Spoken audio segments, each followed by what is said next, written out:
Et bonjour à toutes et à tous, on se retrouve pour une nouvelle vidéo, l'update lecture du mois d'août. On est actuellement le 1er septembre. Bonne rentrée à ceux qui rentrent en cours et à ceux qui vont rentrer en cours prochainement.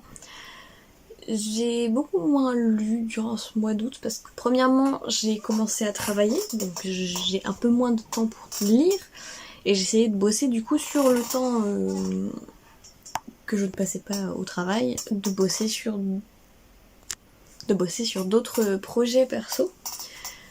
Notamment, j'ai réaménagé toute la bibliothèque, c'est-à-dire qu'avant j'avais ici, enfin là c'était sur cette rangée-là, c'était des mangas, et du coup j'ai mis tous les mangas sur mes étagères qui sont actuellement à ma gauche, et comme ça j'ai pu mettre tous mes romans aussi ici, comme ça. Voilà. Je sais pas si ça va rester comme ça encore, ou si je réaménagerai ça autrement, mais au moins tout est au même endroit.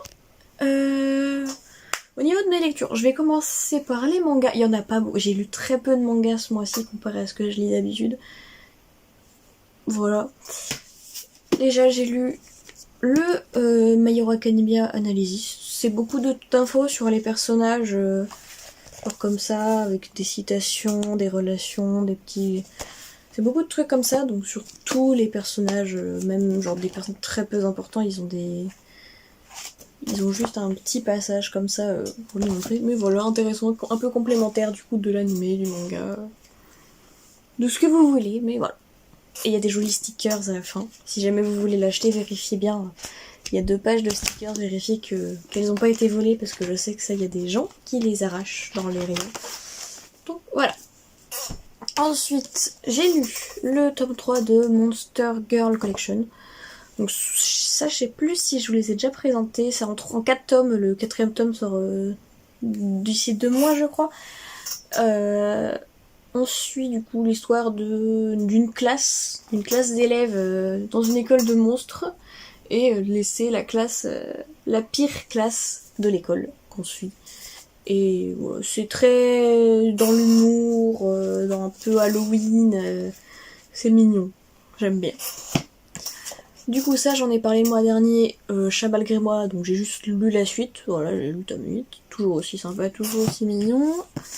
Pareil, hop, Ayakashi Triangle, tome 3, le tome 4 n'est pas encore sorti et n'est pas proche de sortir, pas avant d'ici quelques mois de mémoire. Et voilà, toujours aussi sympa, un peu plus d'action, un peu plus d'amour aussi. Et comme dernière suite, j'ai lu juste le tome 6 de Spy Family. J'ai encore le 7 et le 8 et le 9 est sorti, il faut que je l'achète. Voilà, pour continuer doucement mais sûrement. Alors, au niveau des nouveautés, alors je vais commencer par ce que j'ai pas aimé. J'ai lu du coup le tome 1 de L'extraordinaire apothicaire, j'ai pas accroché. Voilà, le style de dessin est mignon, l'histoire est sympa, mais j'ai pas accroché plus que ça. Et n'empêche 8€ le tome, donc je n'achèterai pas la suite. Et ça, je le mettrai en vente sur mon Vinted. J'ai encore plein de livres et de trucs sur Vinted, donc n'hésitez pas à faire un tour. Faut pas hésiter.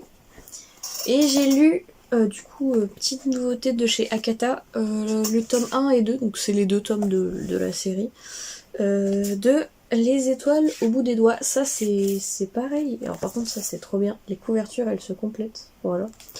Mais j'ai pas aimé. J'ai pas accroché plus que ça. C'est pas un... On suit l'histoire du coup de 2 garçons.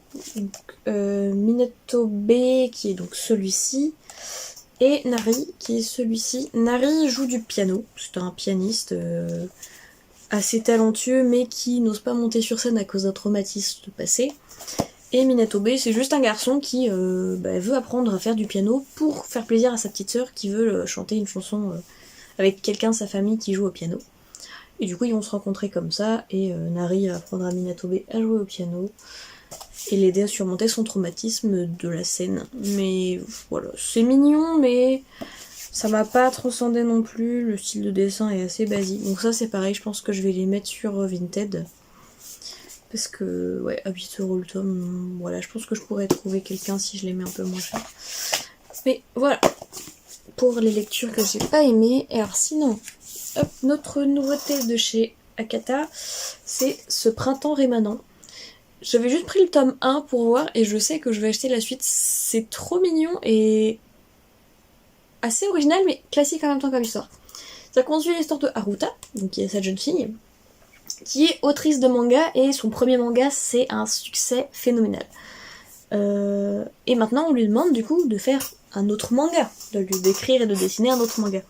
Seul problème, le premier manga qu'elle a écrit, c'est pas elle qui l'a écrit en fait, c'est un ami à elle, un camarade de lycée qui est décédé, à qui elle a volé, entre guillemets, il lui avait laissé un carnet avec du coup toutes ses notes et tout, et elle a donné vie à son histoire.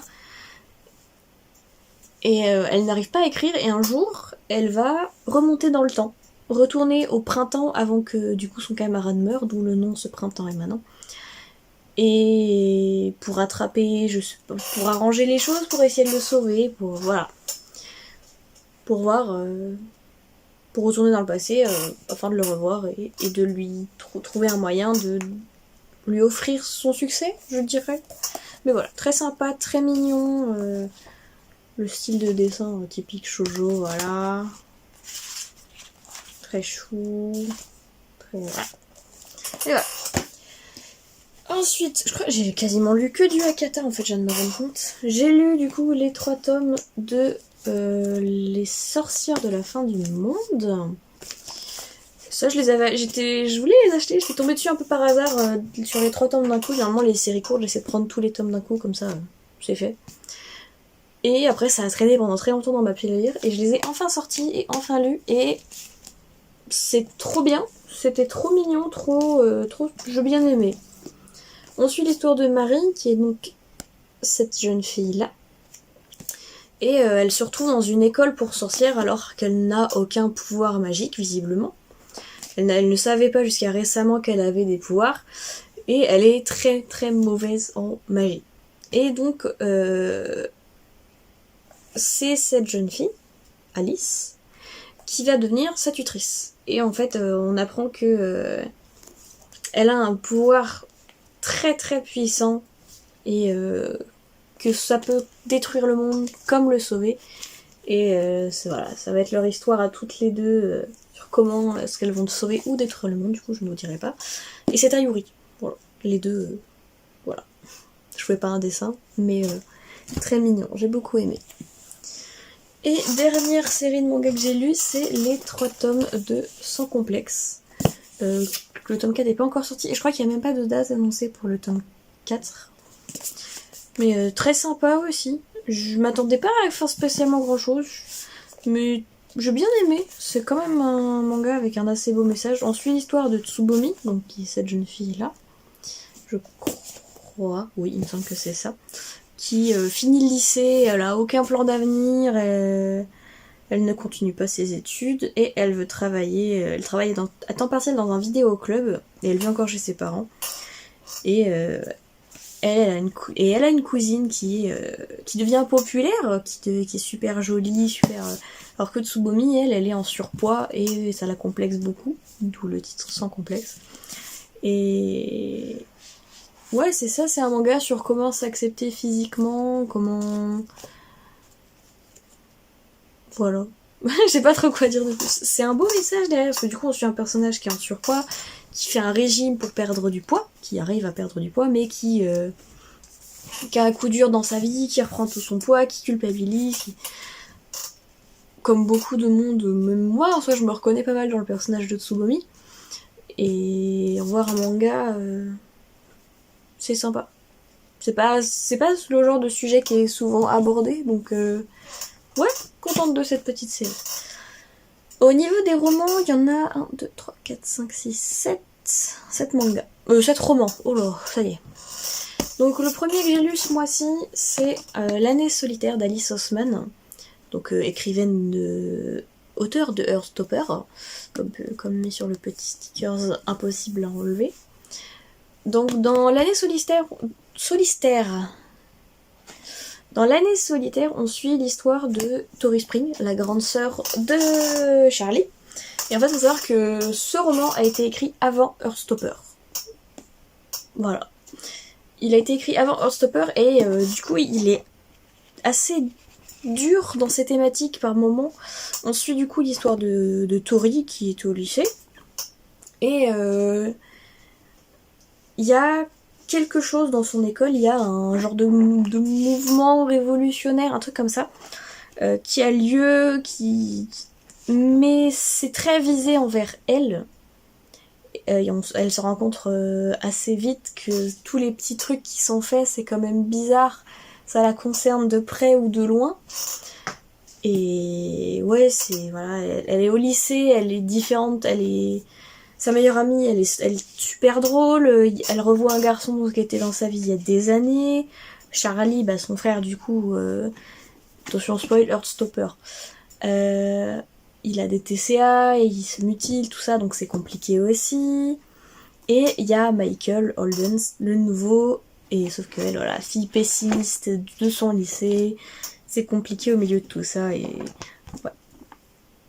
L'année solitaire. Ça m'énerve, il est pas édité chez Hachette comme tous les autres, du coup il est plus grand que les autres livres de la série Heartstopper. Voilà. Hop. Halloween Gift tome 2, cette couverture est magnifique, je suis désolée.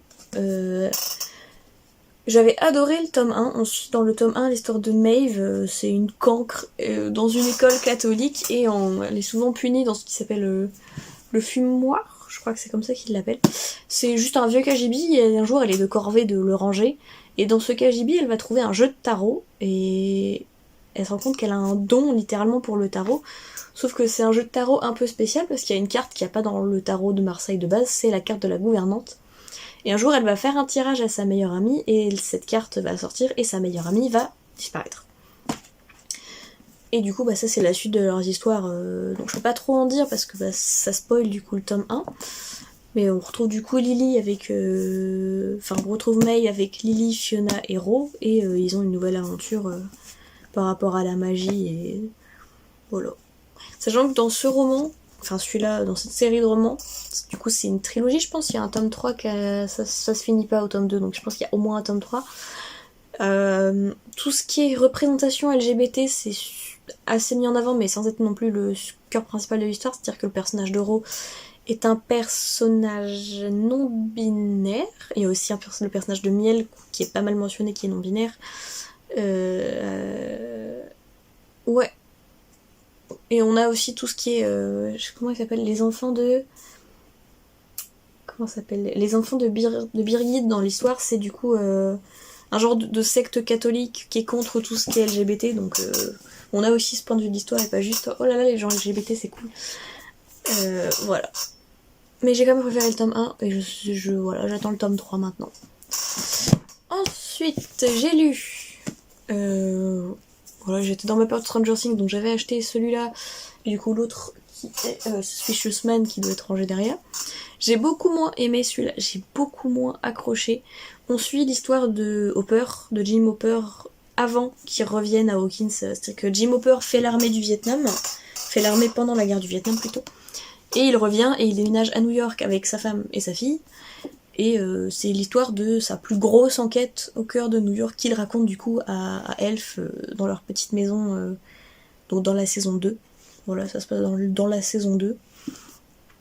Bon, c'est sympa, ça apporte un peu du contexte au personnage de Hopper, mais voilà, sans plus. Je veux pas spécialement, genre, je le garde pour la collecte et j'ai quand même aimé, mais j'ai lu beaucoup mieux.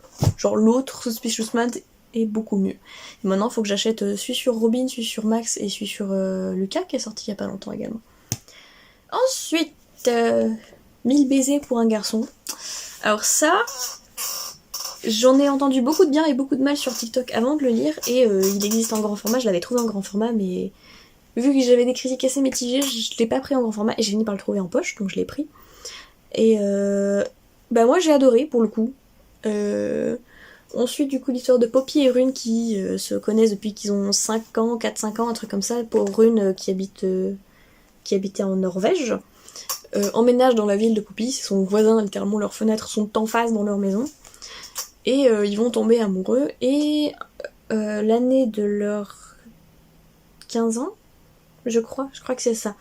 Je crois que c'est l'année de leurs 15 ans, Rune doit repartir avec son père en Norvège. Et au début, il veut pas, parce que sa seule raison de vivre, c'est Poppy, et c'est trop mignon.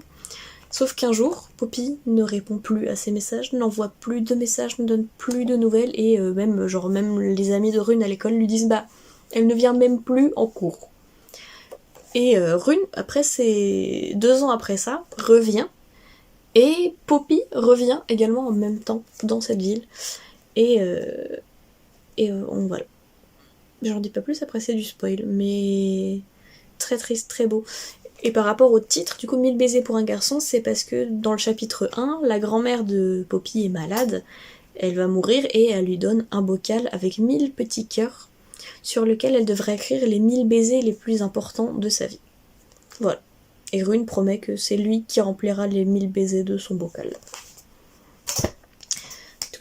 Ensuite, livre qui a resté pendant très longtemps dans ma pile à lire et que je regrette d'avoir entendu si longtemps, c'est Girl Serpent Thorn. Ça se passe dans une époque un peu médiévale, je dirais, avec beaucoup de magie. On suit donc l'histoire de Soraya qui vit reclus de sa famille, reclus du monde.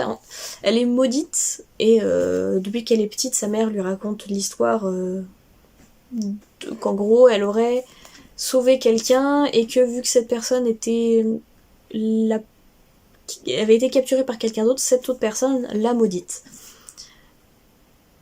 Et en fait on apprend que c'est pas du tout ça. Sa mère lui ment depuis qu'elle est enfant.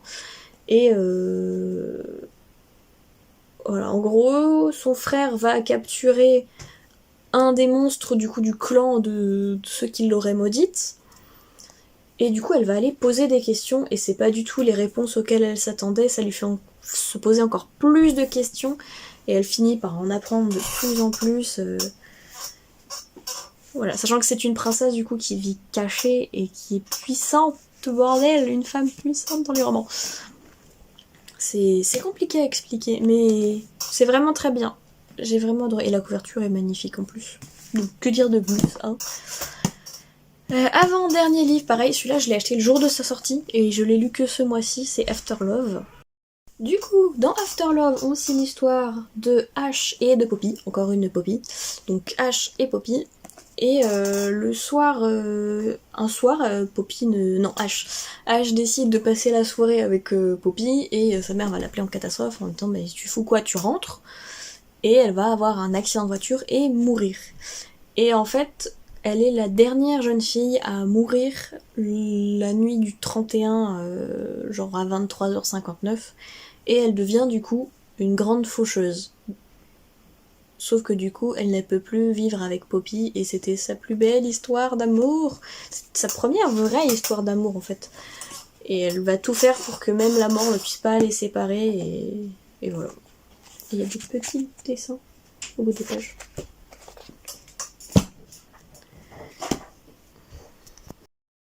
Et du coup, dernier roman que j'ai lu, c'est celui-ci qui est sorti il y a pas longtemps, La plus forte de Joe Watson, qui est une histoire éditée de Wattpad. Voilà, j'étais jamais tombée sur Wattpad et je regrette pas parce que sinon je l'aurais pas acheté. Mais on suit du coup l'histoire de Laurie. Laurie, elle vivait en école, enfin elle vivait tranquillement avec ses parents. Elle était dans l'école d'art de ses rêves, avec ses meilleurs amis et ses parents divorcent et sa mère lui fait on va déménager au Cap. Voilà. Sachant que du coup que Laurie est une personne en surpoids et qu'elle va dans une école très cliché américaine où toutes les filles elles sont grandes, minces, magnifiques, tous les mecs pareil grands, bronzés, des pecs, voilà. Et elles se sont très mal à l'aise dans cette école premièrement. Et la situation avec ses parents, du coup, son père a trompé sa mère, se remarie avec une fille qui aurait l'âge d'être sa grande sœur. Sa mère n'est plus que l'ombre d'elle-même, et elle doit tout gérer, c'est-à-dire elle doit gérer le lycée, elle doit gérer son petit frère qui est autiste, et elle doit gérer une candidature pour une école d'art où elle n'est pas du tout inspirée par le sujet. Elle doit gérer tout ça, et elle va finir par aller voir une psy qui a beaucoup de plantes et de cactus, notamment toutes les plantes qui sont dessinées là, et qui va être un vrai soutien pour elle, et par le biais de son petit frère qui est autiste, son petit frère va se faire une amie qui s'appelle Lisa qui elle est atteinte du TDAH, donc ça touche aussi tous ces petits sujets. Et le grand frère de Lisa, c'est Jake, c'est le mec populaire de l'école avec qui tout le monde veut sortir. Surtout Amber. Amber, fille qui aime bien foutre un peu la honte du coup à Laurie.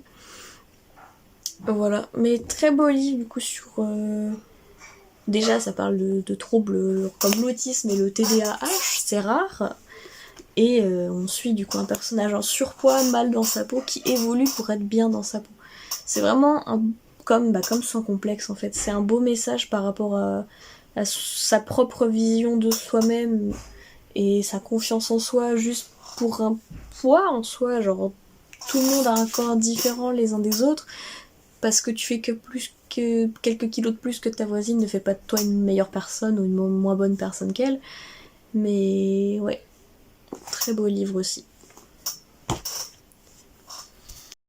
Du coup, au total, ce mois-ci, j'aurais lu du coup 7 romans et j'ai lu 15 mangas, donc voilà, très peu par rapport à ce que je lis d'habitude, mais j'ai encore du stock à lire. Là, je pars pour un obey, à part les quelques mangas du coup que j'ai qui sortent et qui me manque un tome, ça je vais les acheter, mais sinon j'achète pas de romans pour l'instant, de mangas, j'ai assez de stock. Voilà. Et du coup, à plus pour une prochaine vidéo.